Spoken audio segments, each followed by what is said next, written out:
with my very overbearing parents as I am planning my wedding. How do I evaluate my relationship with marijuana? These are some of the end of year wrap up advice questions that I'm going to answer in today's video. Hi, I'm Genevieve Angelson. I'm an actress, a writer, a somatic healer, a New Yorker, an Angeleno, and often an insomniac. And I like to create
Okay, so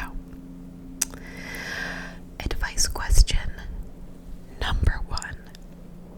I am getting married in a couple of months. Gosh, I don't know when this person. Oh boy, helicopter. I mean, you guys.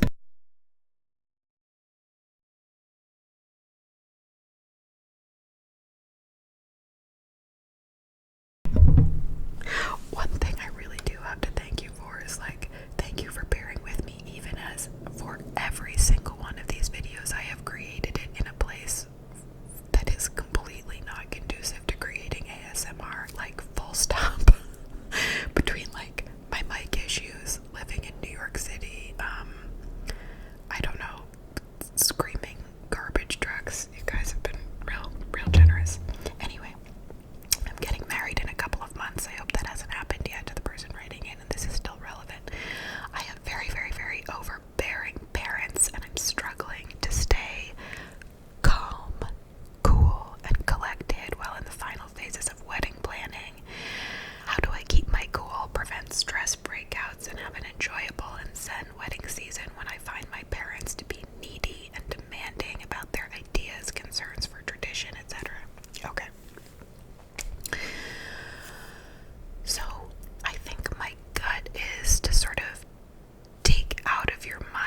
nourishing and growing with another person, and it's become about like where Aunt Sadie is sitting and like if I'm gonna be, you know, speaking this like prayer in front of some clergy person I don't know, and it just feels very removed. So what can you design that is like protected, that just embodies what you want?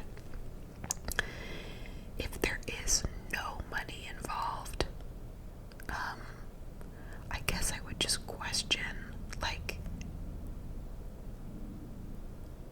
I don't know. You know, I've said this before, when you stop people pleasing, people stop being pleased, but can you allow and include in the experience that your parents might feel disappointed and that is correct, or they might feel irritated and that is correct, and you're strong enough to tolerate that emotional, energetic feedback from them?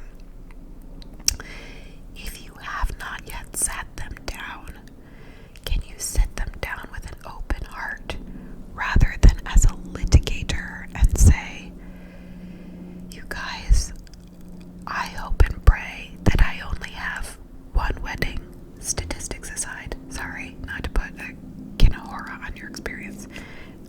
God, these helicopters. You guys are really gonna miss me, I know. I want to look back on this experience and feel like it brought us closer together, and the way that you guys are showing up is making me feel farther away from you. Is there any way that as a team we can focus on what this is about? Because the ways in which you're showing up are making me feel far away from the love. Okay, that was a very long-winded answer. The next person said, I'm 22. I've been navigating my relationship with weed since I was 16. I try to reflect on its role in my life. I've come to believe that it helps me to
comes up for you. Yeah, I think I would say with some of this stuff, like if you're not, like not showing up to your life in some like really important way, sometimes it's a dial, not a switch. Like you can play with it and say, I want to try. Okay, in this instance where I would normally smoke or marijuana, whatever you consume it, I want to try waiting 15 minutes before I pick up that sort of, I'm just going to call it for the sake of this, like numbing device, so that I can, for 15 minutes, be with the thing that I don't know if I'm comfortable feeling. I'm going to just do it for 15 minutes, and then maybe that becomes 16 or 17 or whatever. I guess my last thought about this is like, if you're asking yourself the question, if you have a problematic relationship with it, it's significant enough to be crossing your radar as potentially a problem. But also, you either have a relationship with the substance that is a little bit dependent, or if you don't, you have a relationship with an inner critic and with perfectionism that is pressing on you in some way. And that's just an opportunity to take a look at that. Someone asked me what kind of literature I read. I just bought Miranda July's book. I haven't read it yet. It's called All Fours. My favorite writer is my brother Nathaniel Rich, whose book King Zeno is a novel I just adore. I read a lot of books about psychology and relationships that I just find, like, I don't know, those are my interests. And I read the New York Times. My boyfriend is finally reading My Brilliant Friend, and that reminds me of when I read that book and I was like, oh, wow. I really do like reading memoirs about, women who are around my age. Like, Glynis McNichol is a stunning writer. She has a new book out that's called Mostly Here for Fun, Mostly Here for Pleasure, something like that. She had a book called Nobody Tells You This, about like when life looks different after 40 than you thought it would. She's a genius. Okay, and then actually a couple of people asked me about how I make big life decisions. It came across in like several, maybe 5 questions. People ask them in different ways, this question in different ways about different things, but it's like, how do you deal with uncertainty? How do you work through doubt or disbelief from others who you look up to? How do you, this particular person was asking, this particular person said, I'm in my early 30s and might try to have a baby and move away from New York City. Shout out New York City. Sometime in the next few years. And I want to give both of these decisions serious consideration, but I don't want to get stressed out and constantly fixate on my future. To me, this is what I would do. Sometimes when I'm looping, I think about like a part of me looping. I'm like, wow, I can feel this in this part of my body right here on my chest or in my throat, or maybe it's at the back of my head. And I like draw what it looks like for me to be obsessing about something or in anxiety. I draw a picture of it. And then I, as this like bigger, wider, larger presence, I just like beam love at that picture. And I recognize that it's a part of me that's doing a job, that's trying to help me to, like, whatever the thing is, have a good life, have a baby in the right time window, live in the right place. Like, these parts, like, want to set us up for success, even if it does the thing you're describing, which is, like, take you out of life. I think the most important thing, a couple of most important things to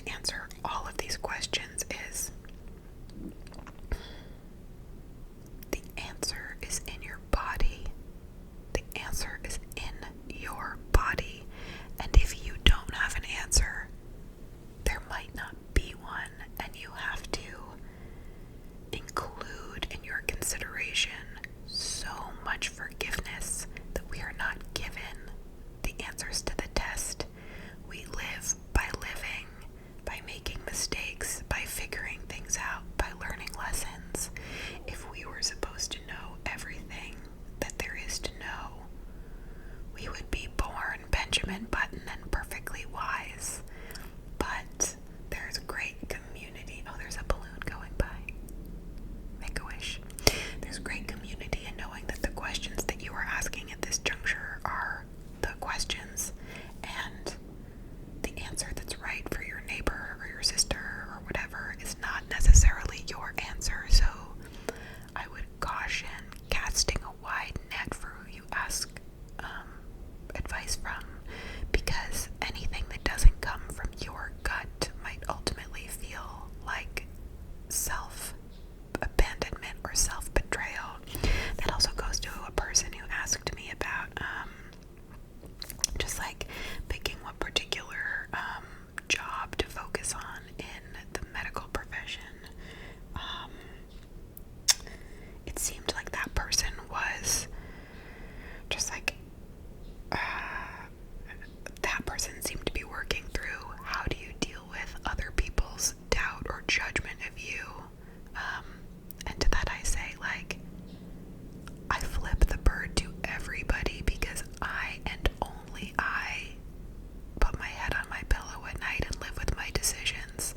And there is something about standing in your choice and beaming confidence from that sovereignty that is like, I mean, you'll never be able to like convince everyone, nor is it any of your business what they think about your decisions. I think my dog is doing something annoying downstairs. I hope you can't hear that. Okay. Oh my gosh, I think that was the last question that I wrote down, actually. Oh, no, there's one more. One person asked me, and I did want to speak to this, if I would be comfortable sharing tips on healing mentally and physically from sexual trauma. This person found themselves in an environment that's a constant reminder and believes that their cortisol levels may be too high. Okay,